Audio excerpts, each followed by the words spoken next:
Hello students, welcome back to our school channel. In this video, we talk about importance of statistics in economics.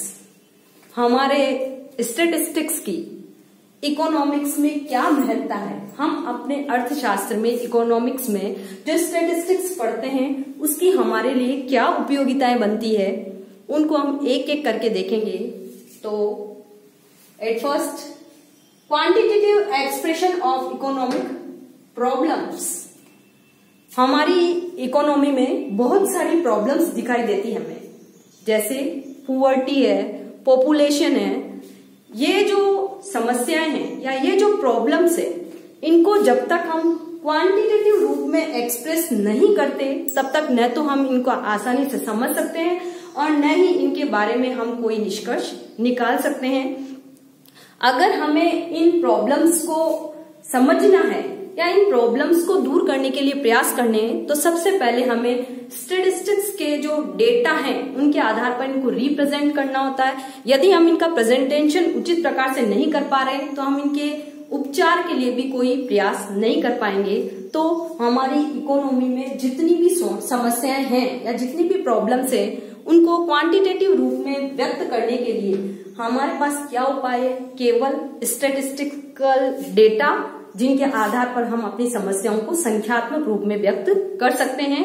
इसके अलावा अभी हम देखें, हमारे economics के अंदर जो हमारी प्राइजेस है वो लगातार बढ़ती जा रही है। हमारे जो इंपोर्ट है वो तो इंक्रीज हो रहे हैं, लेकिन एक्सपोर्ट जो हमारे हैं वो डिक्रीज होते जा रहे हैं। तो इन सब प्रॉब्लम्स को समझने के लिए या इनकी संख्यात्मक अभिव्यक्ति के लिए हमारे पास क्या साधन है? हमारी स्टैटिस्टिक्स। इसके बिना हम अपनी इकोनॉमिक प्रॉब्लम को क्वांटिटेटिव रूप में प्रस्तुत नहीं कर सकते, या उनको क्वांटिटेटिव रूप में एक्सप्रेस करने के लिए हमको हमारे डेटा की जरूरत होती है। और जब भी हम क्वांटिटेटिव डेटा की बात करेंगे तो हमारा स्टैटिस्टिक्स वहां यूज आएगा। तो सबसे पहले अर्थव्यवस्था के अंदर इसकी उपयोगिता क्या दिखाई दे रही है कि किसी भी प्रॉब्लम को हम इसके द्वारा क्वांटिटेटिव रूप में एक्सप्रेस कर सकते हैं।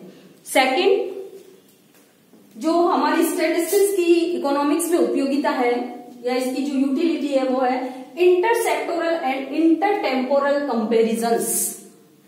हम यदि इंटरसेक्टर यानी इंटरसेक्टोरियल सेक्टर वाइज यदि कोई कंपैरिजन करना चाहते हैं, जैसे हम पॉपुलेशन को ही ले लें या हम अनएम्प्लॉयमेंट को लें, तो रूरल क्षेत्र में उनकी क्या स्थिति है या अर्बन क्षेत्र में उनकी क्या स्थिति है, ऐसे ही पॉपुलेशन में रूरल और अर्बन क्षेत्र में उनका क्या स्टेटस है, उसको देखने के लिए या हमारे इंटरटेम्पोरल कंपैरिजन के लिए। इंटरटेम्पोरल का मतलब है अलग अलग समयावधियों में किसी समस्या की तुलनात्मक अभिव्यक्ति हम किसके द्वारा कर सकते हैं? हमारे स्टैटिस्टिक्स के डेटा के आधार पर।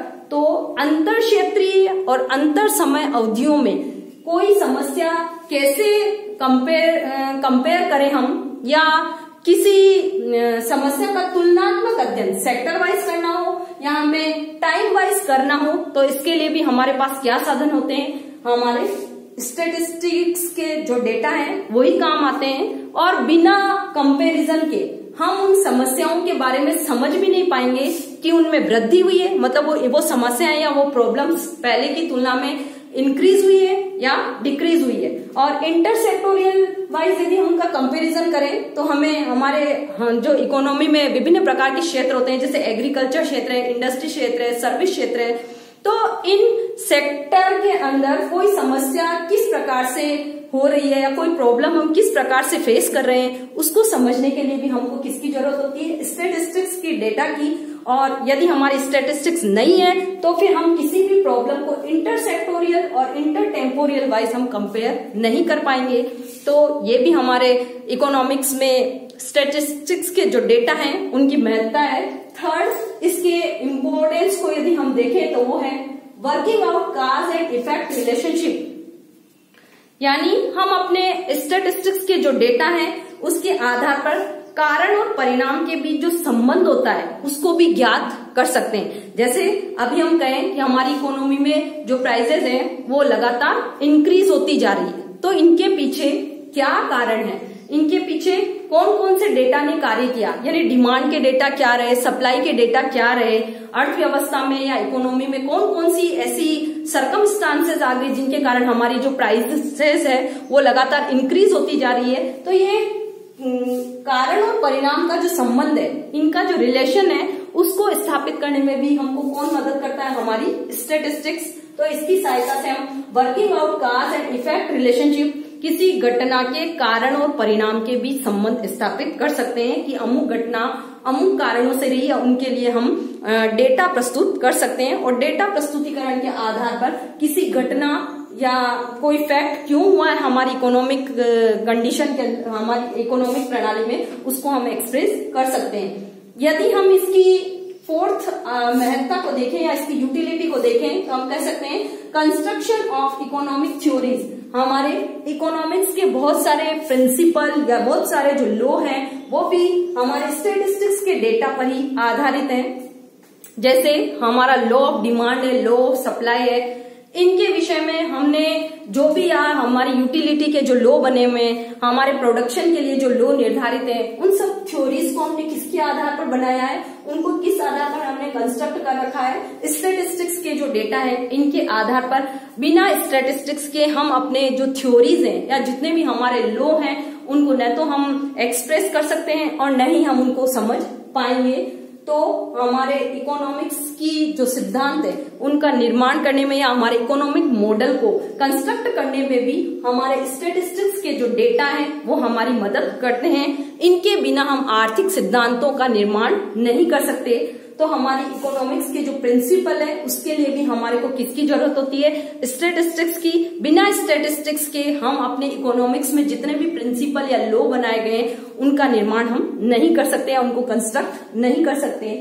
यदि हम इसकी पांचवी महत्ता को देखें तो इकोनॉमिक फोरकास्टिंग, हमारे इकोनॉमिक फोरकास्टिंग करनी हो, यदि हमें आर्थिक भविष्यवाणियां करनी हो तो वो काम भी हम किसकी सहायता से करते हैं, हमारे स्टैटिस्टिक्स के आधार पर। इकोनॉमिक्स में हम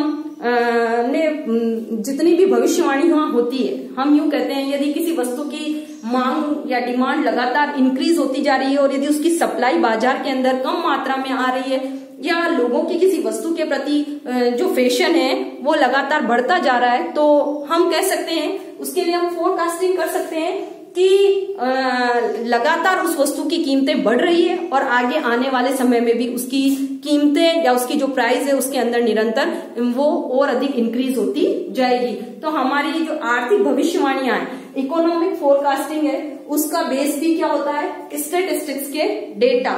यदि ये डेटा हमारे पास उपलब्ध होते हैं और इन डेटाओं पर हम लगातार अपनी दृष्टि रख रहे हैं तो हमारे जो इकोनॉमिस्ट हैं वो इन डेटा के आधार पर ही फोरकास्टिंग करते हैं कि हमारी इकोनॉमिक जो प्रणाली है उसके अंदर क्या क्या घटनाएं अब घटित होगी या उनके बारे में हम बता सकते हैं पहले से ही पूर्वानुमान कि अब आगे क्या स्थितियां चलेगी। नेक्स्ट इसका जो इम्पोर्टेंस है स्टैटिस्टिक्स का हमारी इकोनॉमिक्स में, वो देखिए फॉर्मुलेशन ऑफ पॉलिसीज। आर्थिक नीतियों के बेस में भी कौन होता है, हमारी स्टैटिस्टिक्स। गवर्नमेंट बहुत सारी पॉलिसीज बनाती है विकास करने के लिए या डेवलपमेंट के लिए, जैसे कितने टैक्स लगाए जाएं, कितने पब्लिक एक्सपेंडिचर किए जाएं जिससे अधिक सोशल वेलफेयर को हम बढ़ावा दे सकें। तो इसके संबंध में सरकार नीति निर्धारण करती है, पॉलिसीज बनाती है। आर्थिक नीति निर्धारण में ये कार्य भी करती है, जैसे हम अपनी पॉपुलेशन को कैसे कंट्रोल करें, अर्थव्यवस्था के अंदर जैसे हमारी पुअर्टी अधिक है, अनएम्प्लॉयमेंट है, तो उसको दूर करने के लिए हम क्या प्रयास करें। इनके लिए समय समय पर सरकार या गवर्नमेंट के द्वारा पॉलिसीज का निर्माण किया जाता है। इन पॉलिसियों के निर्माण का आधार भी क्या होता है, हमारी स्टैटिस्टिक्स। यदि स्टैटिस्टिक्स के डेटा हमारे पास नहीं है तो हम किसी भी जो हमारी इकोनॉमिक प्रॉब्लम है उसके बारे में हम कोई पॉलिसी नहीं बना सकते उसका निदान करने के लिए।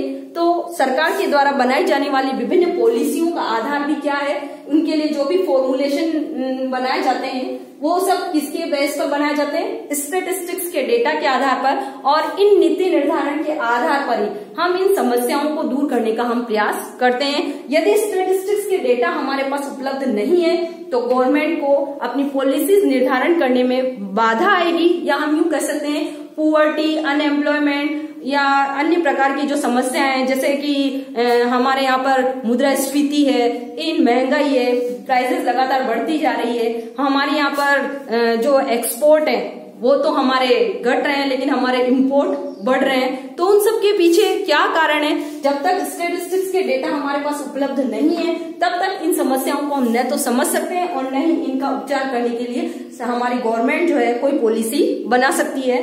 तो फॉर्मुलेशन ऑफ पॉलिसीज में भी कौन मदद करता है? स्टैटिस्टिक्स के डेटा, और इस आधार पर ये हमारे अर्थशास्त्र में, इकोनॉमिक्स में उपयोगी सिद्ध होते हैं। एक और लास्ट इसका जो इम्पोर्टेंस है, यदि हम देखें स्टैटिस्टिक्स की, तो इकोनॉमिक इक्विलिब्रियम, हमारे आर्थिक संतुलन स्थापित करने में भी कौन मदद करता है? हमारी स्टैटिस्टिक्स के डेटा। संतुलन कहाँ होता है? देखिए, हम अपनी इकोनॉमिक्स में पढ़ते हैं कि एक कंज्यूमर अपना इक्विलिब्रियम कहाँ बनाएगा। एक प्रोडक्ट जो प्रोड्यूसर है, प्रोडक्शन करता है, या हम कह सकते हैं जो वस्तुओं, थिंग्स एंड सर्विसेज का को प्रोडक्ट करता है, वो व्यक्ति अपना संतुलन कहाँ बनाएगा, अपना इक्विलिब्रियम कहाँ स्थापित करेगा, उसको भी हम किसके द्वारा समझ सकते हैं? स्टैटिस्टिक्स के आधार पर। क्योंकि हमारी इकोनॉमिक प्रणाली जो है उसके अंदर हर जो कंज्यूमर है उसका मुख्य एम क्या है? अधिक से अधिक सेटिस्फेक्शन प्राप्त करना, और जो प्रोड्यूसर होते हैं उनका मुख्य उद्देश्य क्या है? अपने प्रोडक्शन को मैक्सिमम करना।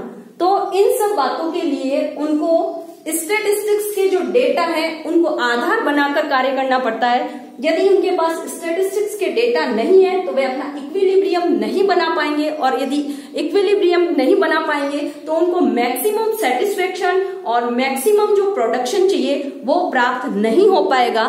तो आज के इस वीडियो में हमने स्टैटिस्टिक्स हमारे इकोनॉमिक्स में किस प्रकार से इम्पोर्टेंस रखती है या हमारे लिए इसकी क्या यूटिलिटी है वो हमने पढ़ा, और आपको समझ आ गया होगा।